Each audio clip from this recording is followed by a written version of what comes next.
عبداللہ ابن ابی اوفا رضی اللہ تعالی عنہ سے مروی ہے، قال رسول اللہ صلی اللہ علیہ وسلم، رسول اللہ صلی اللہ علیہ وسلم نے فرمایا، من كانت له حاجة الى اللہ او الى احد من بنی آدم، اگر کسی شخص کو کوئی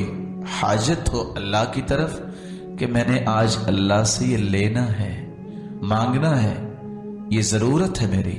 ایک ضرورت، سینکڑوں ضرورتیں ہیں منتشر،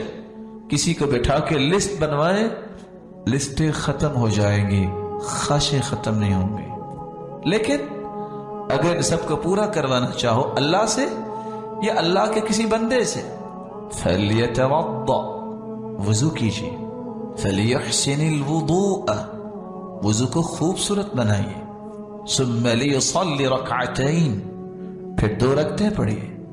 ثُمَّ لِيُثْنِ عَلَى اللَّهِ، پھر اللہ کی تعریف کیجیے، وَلِيُصَلِّ عَلَى النَّبِيِّ،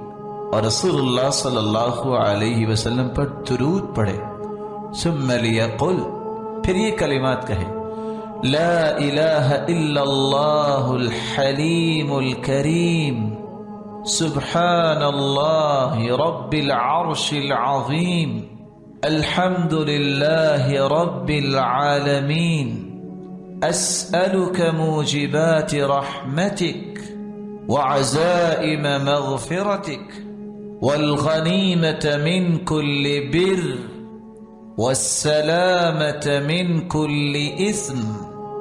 لا تدع لي ذنبا إلا غفرته ولا هما إلا فرجته ولا حاجة هي لك رضا إلا قضيتها يا أرحم الراحمين۔ جامع ترمذی کی یہ روایت ہے،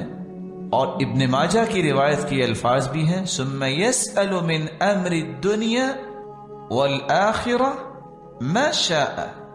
فإنه يقدر، دنیا کی کوئی چیز مانگے، آخرت کی کوئی چیز مانگے، ما شاء، خوش ہو جائے، اللہ تعالیٰ فوراً اسے عطا کر۔